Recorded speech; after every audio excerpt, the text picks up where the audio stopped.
Let's get started. Welcome to today's webinar, where we're going to be discussing how to use AI to develop communication skills in business leaders. I am Louis Johnson, co-founder of Alelo. I have with me Karen Jiang, our Chief Revenue Officer. So we bring background in AI as well as talent assessment and the use of advanced technology in training and development. Karen, anything you'd like to add about your background relevant to this topic? Yes, just so as Louis mentions, I come from a diverse background, both in language and communication as well as in the HR talent space. And most recently have been working with companies who are developing products in using AI functionality. So our focus today is talking about how can we use AI to teach and assess soft skills.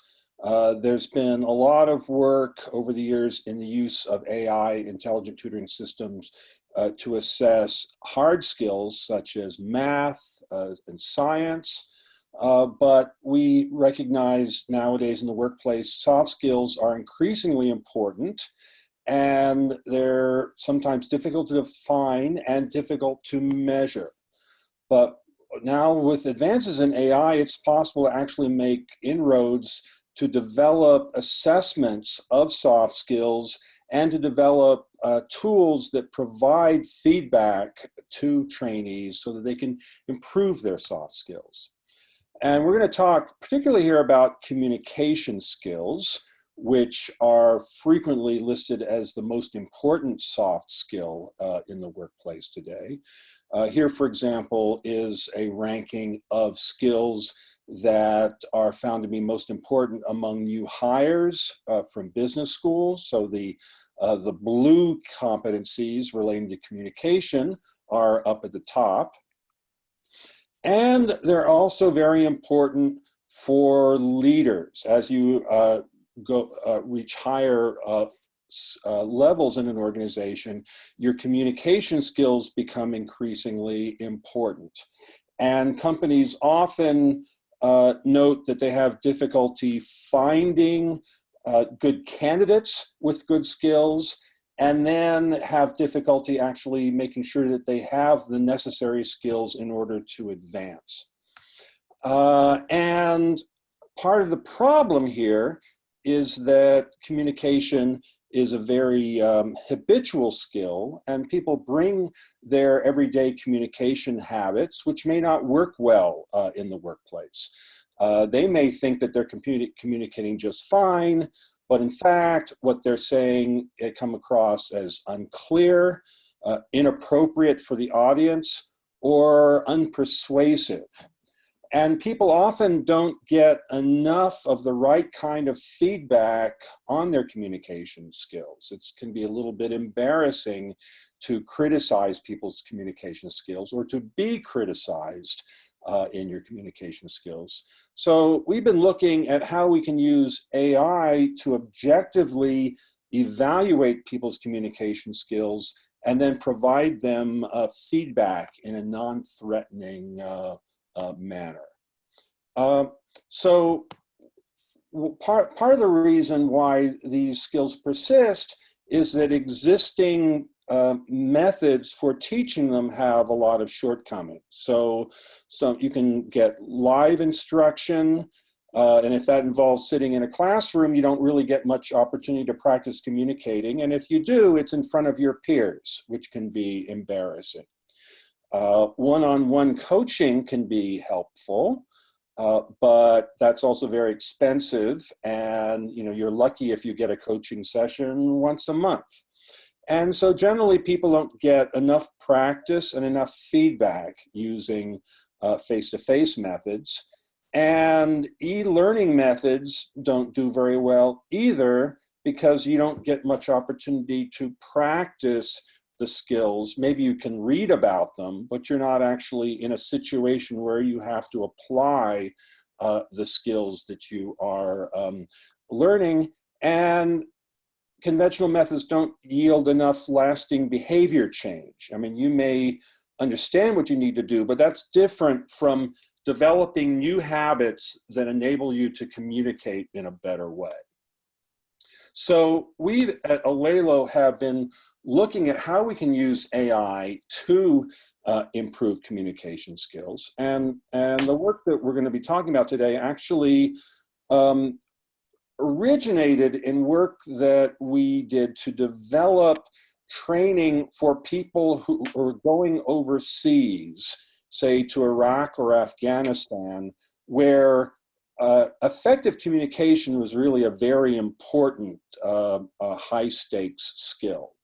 And in fact, one of our initial products was aimed at people deploying to Iraq and Afghanistan. And it proved to be very successful, helping people to build trust, help make progress toward peace and stability. And I recently interviewed a commander who had been, he used one of our products to train his people going overseas. And what he said was that what made it so powerful is that it puts you in a situation that's like what you face in real life, so that when you're in that situation for real, it feels like you've already done it before and you have the confidence you know that you can succeed. So this is really what we've tried to apply in our training products that can be used by business leaders. So based upon that, we developed a platform called N-Skill, an AI-driven learning platform that is, and we use this to train the communication skills that are needed for current and future business leaders. This is current. Louis? Please go Sorry. ahead. Go ahead. Before you continue, I just wanted to add a few comments on this before the. So I just wanted to kind of bring everyone back a little bit to why communication is so important in the workplace nowadays. It is not just for potential business leaders. It really starts at the entry level of the organization. It's important that, and you've probably all read various articles out there about how the younger generation doesn't know how to communicate, that everybody spends too much time on their phone, either they're sitting next to somebody but they don't talk to each other, they text each other, or they use chat rooms and so forth. And so there's a lot of criticism out there in the workplace that because of this type of communication that quote unquote younger generation is more prone to, it has affected the way that teams collaborate with each other, the way that workplace works with each other. Then if you add on top of that, and you think of a lot of companies now that are global in nature, you know, it's not uncommon nowadays, as we are on Zoom, talking to each other from who knows where, all around the world. And this is a common phenomenon in workplace now. I personally probably spend more time talking to people through a device than I do in person nowadays. And the lack of strong communication skills, the lack of ability to say what you want to say, to be persuasive, to be concise, is further compounded when you're working across miles. So that is another area. A third area I would mention is that in the current gig economy, where you have a lot of people who come in to do work for a temporary short period of time, you know, consultants who come in who work for a few months. This is, you know, a lot of companies are increasingly hiring temp workers. So when you have a workforce that has a lot of temp workers in it, communication is vital, because you don't get a whole year to explain to somebody what needs to be done or how you should work together, because that person is only on staff with you, possibly for a month or 2 months. So communication, as Louis has pointed out, is very important in overall skills as ranked by LinkedIn. But if you work at all with, even in the education space, communication has been identified as a crucial 21st century skill. Okay, so even starting at the school level, this is something that is being emphasized because in order to be successful, regardless of whether you're a business leader or just someone in the workforce, this is something that's critical. Sorry, Louis. Not at all. I agree. I agree with all of that. So, and as Karen said, there's a concern nowadays that technology is turning us into poor communicators. So we want to see here if we can use technology to help people become better communicators. Exactly. Yeah. So what I'm going to do is I'm going to, I'll just a little bit of background, then actually show you the capability. So Nskill, it's a cloud-based learning platform that's now being used in a number of different countries around the world.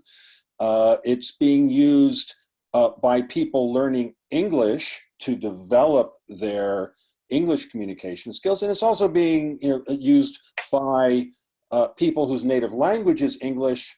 They work in a job that requires English, and they need to be more effective in communicating. As you can see here, we've got a lot of usage in Latin America. We were about to launch in China, but things have gotten kind of messed up in China, so that's been delayed there. But we hope to get started in China very soon. So I'm going to give you a quick demonstration of one of our training simulations in Nskill, just to give you a taste of it, and then we'll go into a bit more detail to understand what's the AI doing here, what is it evaluating, how is it evaluating. So in the scenario that you're going to see here, I'm playing the role of an HR specialist in a company, and my manager is asking me what my ideas are for improving our training program. So I'm going to present an approach, and I need to present it clearly and persuasively. And so I'll give you an example, and we'll see how well. You'll see that the manager responds based on how well I communicate. There's also a coworker in the scenario who's listening in, and if he likes how I communicate, he'll agree and say, yeah, I totally agree. Or if he disagrees or he's not convinced, then he may jump in and give his own presentation. So let's see a little bit how that goes. Alex, I'd like to hear your ideas about how to revamp HR training. I recommend that we look into HR training using AI. It could have a big impact on our training program.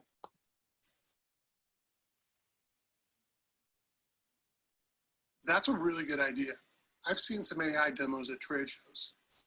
Alex, why do you think it would make such a difference? Well, I kind of think AI is really cool. We should look into it. Uh-huh. I've been hearing about using AI in training. Travis, what kind of demos have you seen at trade shows? I've tried several, but the one I liked best was where I could role play scenarios with an avatar and get feedback on what I said. We could deploy this for way cheaper than sending all the branches for live HR training. Great. What's our next step? So you see, Travis kind of took over here. So let me see if I can get back to my presentation. You want to maybe set up some meetings with vendors? Yeah, that sounds like something to look into. Travis, you met a lot of these companies. Bring me some of those leads. There are a couple of local companies that would make good partners for this. I'll make some calls and set up some meetings. Thanks, Travis. Just put them on my calendar. Sounds good. And Alex, I'll get back to you about this. Good meeting. All right, so let's see how well I did. And you're going to see I'm going to get an overall scoring in a couple of dimensions. So first of all, there was my use of persuasive language was not very good. I got a relatively low score. I was supposed to meet some objectives in terms of communicating my ideas, and I did not cover many of those. So my overall mastery score was 20%, whereas if I had done a good job, I would get more around 100%. Let's look in a little bit more detail. So, like I did explain the idea of using AI-based training, but I didn't do a good job of explaining the benefits of using AI-based training. I didn't clearly point out next steps that we could take. And my use of persuasive language was pretty poor. So it's evaluating my argument that I'm presenting, as well as my language and how effective that is. And we'll go into a bit of, in a moment, to go into each a bit more detail. Before we go on, Karen, any other things you'd like to point out from this example? I wanted to point out that, you know, too often what has been done in the past is when we talk about communication, there's a tendency, particularly I think in international settings, but even in US settings, to focus on the language itself. Oh, did they use the right grammar? You know, is the intonation, pronunciation correct? So what I think we're not saying that that is not important, and the system does look at that and it does score that, but there's a lot more to communication than just having correct grammar and correct pronunciation. People talk a lot about, for example, body language. Here, frankly, we're not measuring body language, but we're measuring other aspects of communication that are important, like how are you expressing yourself? How are you putting your thoughts together? Are they persuasive, not persuasive? Listening is an important part of this. So when you're often in a situation where somebody asks a question and you need to listen to the question and respond to the question. If any of you watched some of the recent debates, the political debates, you probably saw that a lot of candidates, you know, when they were asked a question, didn't bother to answer the question. They just went off on their own and said whatever was on their mind, which didn't result in a very positive response from viewers. So you'll see as Lewis goes on that, you know, these are all things that in order to become an effective and persuasive communicator, you need to learn, and learning only comes from practice.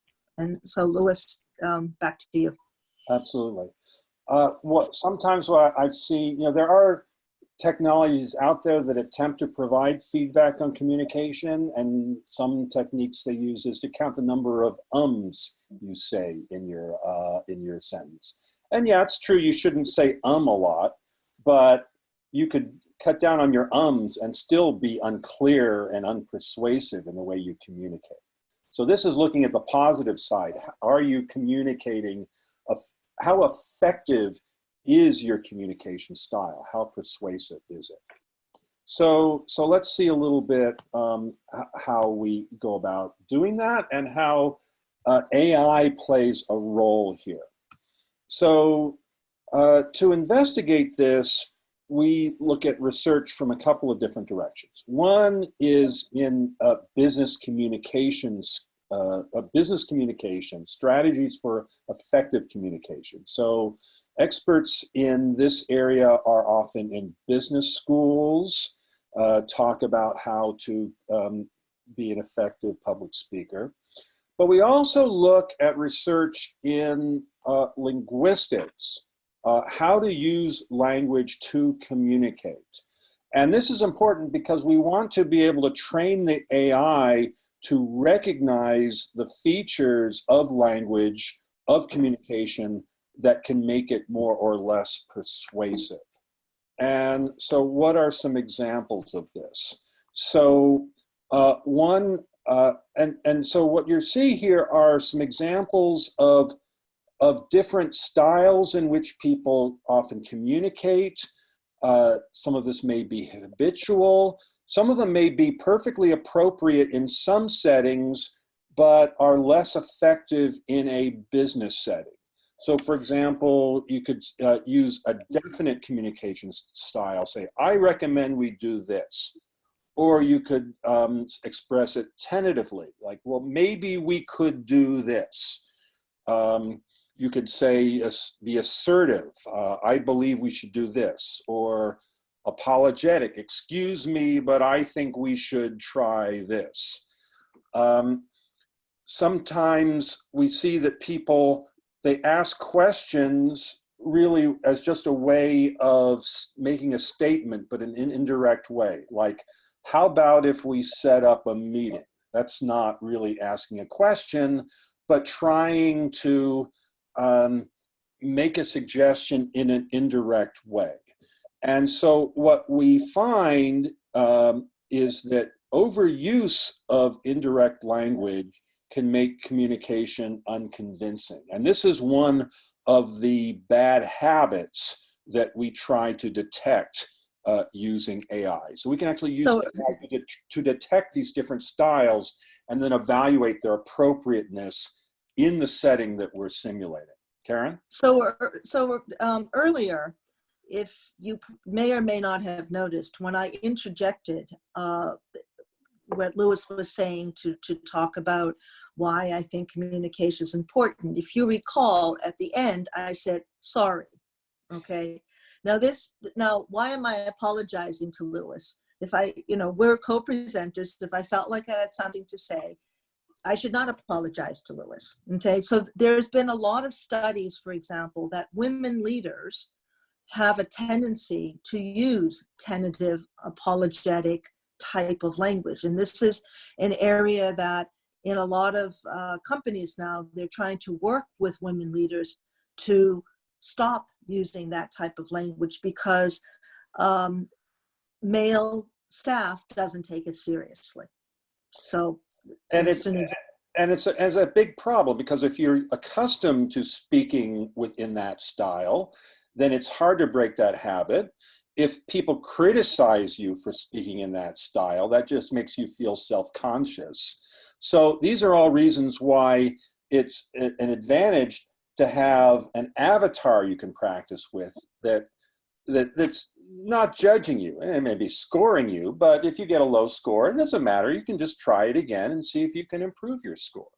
And that, by the way, is what we see time and time again from learners using this technology. Is, first of all, it helps them to develop the right habits, but it also helps them to build their self-confidence so that when they're in the real world situation, they're confident that they can communicate in a way that's going to have an impact. Another aspect of effective communication is active listening, as I'm sure many of you know. That there's more than just, communication is more than just giving a presentation. It is also listening. It is also asking questions. It's also observing body language. And so this, by the way, is part of why we put this practice in the context of a conversation, so that you can actually see how the avatars respond to you. So you are engaging in a give and take rather than just giving your pitch. By the way, as you become more comfortable in presenting, then that, if you will, frees up your cognitive processes, so you can be doing more observing and responding at the same time. So good, confident speakers are also listening as they are engaging in the interaction.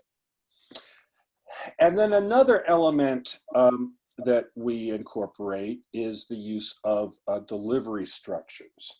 And this is what we see out of the business communication literature. So people like Matt Abrahams talk about presenting your ideas in a structured delivery. So like you say, well, what's your idea? And then what's this, so what? What's the implications of that? Now what? What's the next thing that you're going to do? And what he advocates is use these delivery structures, and then people will be able to follow much better your argument. And again, this is something that we can use AI for to detect elements of a delivery structure so that overall, the AI is able to evaluate whether the person is putting together a clear, structured argument.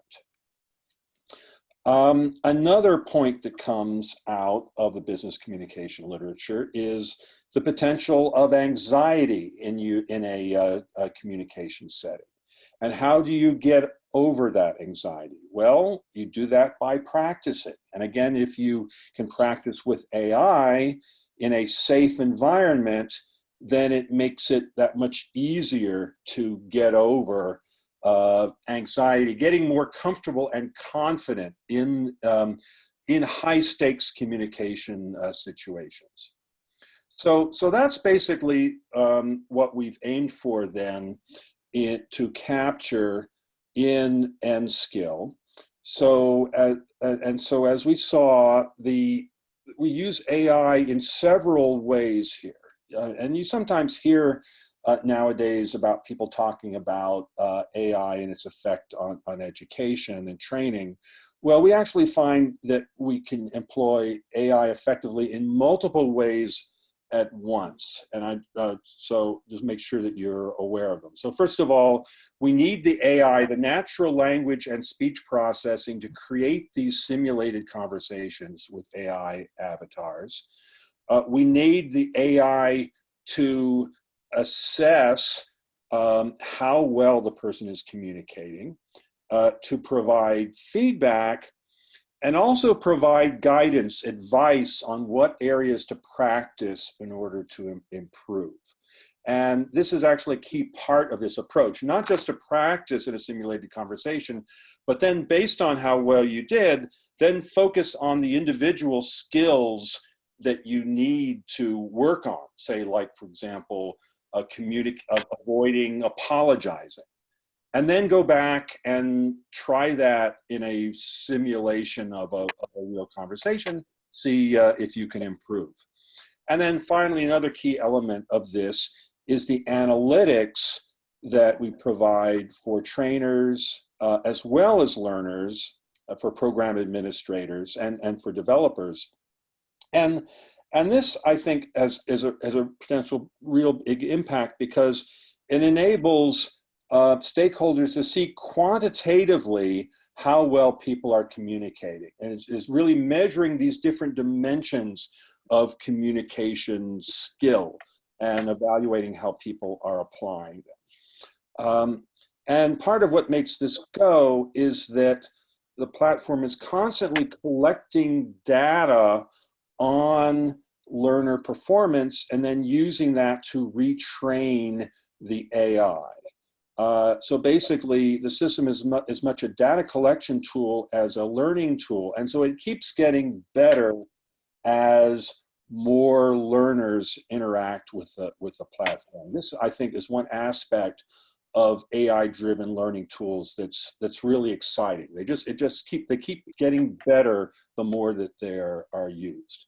So that is the basis then of what we've developed in effective and persuasive communication assessment, that is evaluating the use of persuasive language and delivery structures. And so you saw an example of that. Let's do it. Let me give you another example again. Let me do it the right way, if you will, or a good way, and then we can compare it to see what we get in terms of score.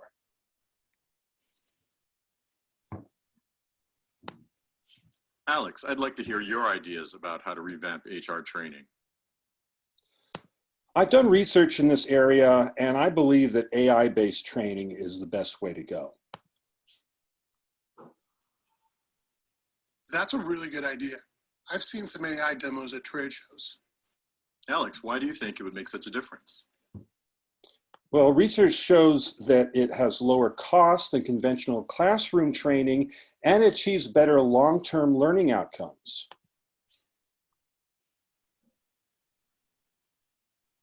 Yeah, I totally agree. Great. What's our next step? I've identified some vendors that have good experience in this area. I recommend we set up some meetings so they can give us some presentations. Interesting.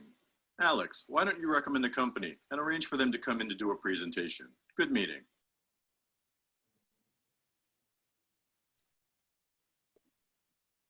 So it looks like I got a good score this time. And just so, you know, in case you're wondering, I'm not, you know, I didn't memorize a script here. I'm just trying to communicate effectively using the principles that we talked about. And we'll see here, well, first of all, 100% use of persuasive language. I met all the objectives. And then another measure that it's tracking is a number of conversational turns per minute, where a conversational turn is the avatar saying something and then my saying something in response. And so what we want to see is that learners are, their conversational turns are in a good region, not too low.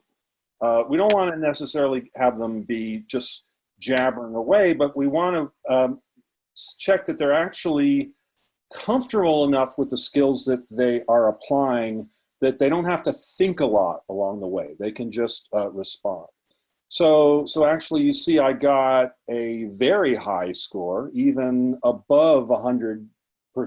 Well, I have practiced this demo a lot, so I got a pretty good score. But we calibrate these scores to give learners a realistic target to aim at. And so what we want to get is to calibrate it so that if they keep practicing, they can get up around 100% if they're applying all the principles correctly. And sure enough, I was able. So we're now, it's looking at each of the delivery elements of the delivery structure. I presented my vision. I described the benefits for the company. It picked up on that. I clearly identified some next steps to take. And I made consistent use of persuasive language. I avoided use of the tentative, apologetic, indirect language that we talked about, but just to get my idea across very, very clearly. So now let's say, well, you know, I could go back and try again if I want to continue to improve. If I had done poorly, it would have selected exercises for me for further practice in the areas where I need to improve. Now, this is, go on. Sorry. Yes.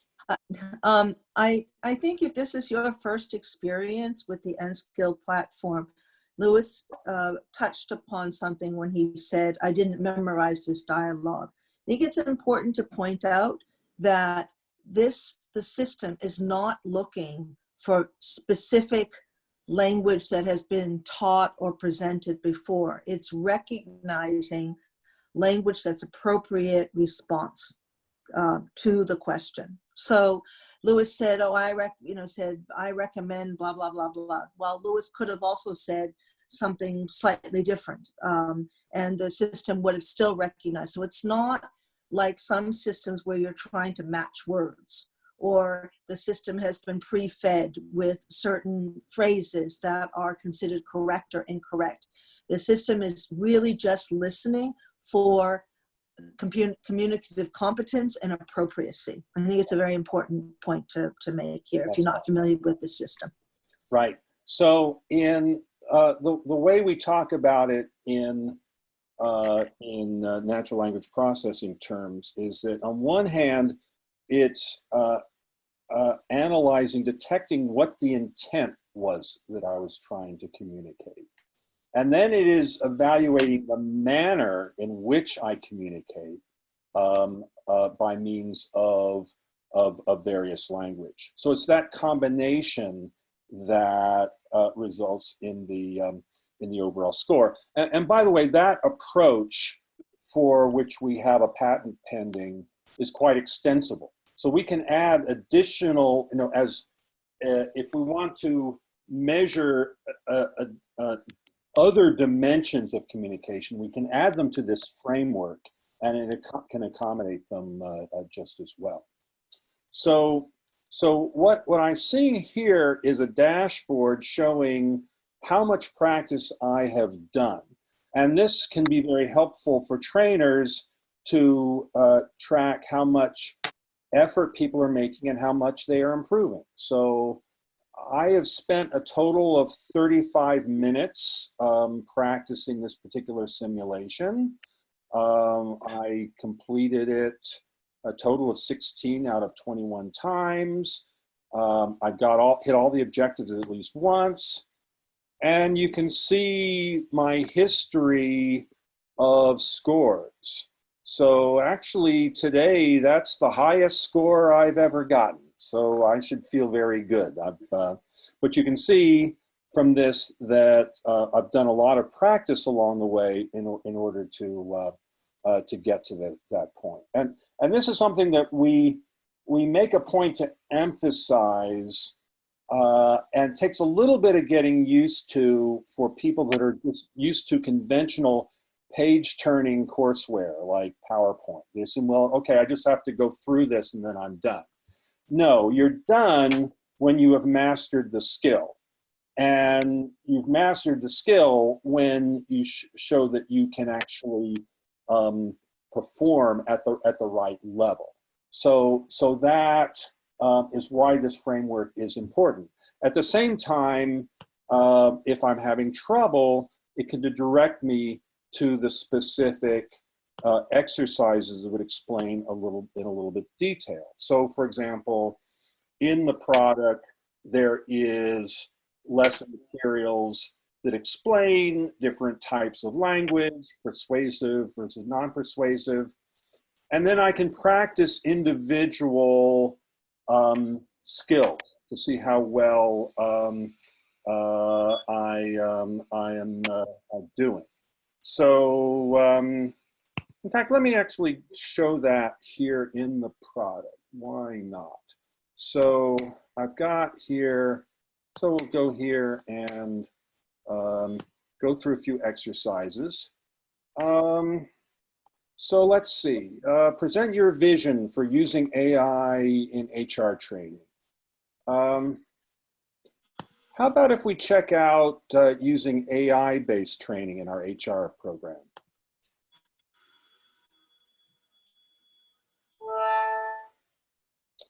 Oh, it gave me more credit than I deserved. It called that persuasive. Let's try another one.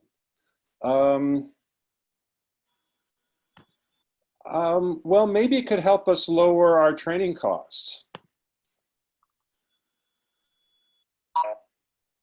Okay, so there I described some benefits, but I didn't use persuasive language. You see, well, maybe it could help us.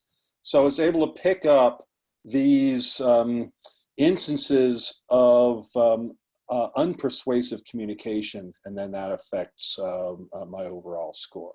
So these are ways that you can then practice the specific skills, get comfortable with them, and then apply them in the simulated real world setting.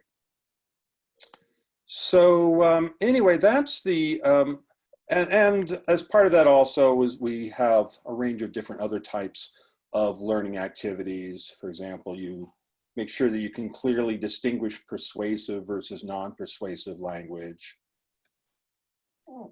So, and here are some other areas where we're seeing interest for this type of technology. And Karen, from your assessment background, you may, you got some examples, like using this to assess job applicants. There may be a lot of potential here, don't you think? Sure. So if you think about it from a recruitment perspective, and particularly in jobs that require strong communication, it could be anything from salespeople in retail, insurance, or whatever, or it could be in finance. where people need to talk to customers about their financial situation or make recommendations. It could be in things like customer service call center type. I mean, those jobs are clearly requiring strong communication skills. But as Lewis has pointed out, if you want to be a strong business leader and move your way up in an organization, you have to continually make yourself clear and be persuasive. So in a lot of recruitment platforms now, as I mentioned before, a lot of what is assessed when it comes to communication is done either in two ways. One is it just focuses on language, your appropriate use of language, or it's people try to do it through video interviewing. Nothing wrong with video interviewing, but video interviewing doesn't dissect things the way that simulations do. There's no one available to go through an interview and start to jot down, oh, was the person persuasive? Did they use the right language? It just is too much for a human to do. So simulations allow for companies and organizations to see how a potential candidate can perform in a situation that is related to what they're applying for, in a way that's quick, cost effective, and provides you with rich data. And then from there, assuming you hire that person, but have noticed that they could use a little bit more practice, you can still use the same Alelo platform for learning and development. That's right.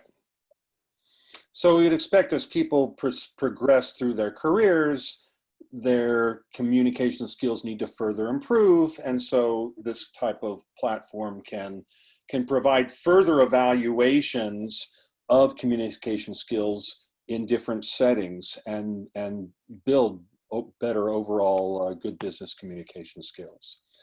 So just to summarize, what are the key capabilities that we're providing and what it yields? So AI simulations of realistic scenarios has the advantage that you can practice anywhere, anytime in a safe environment.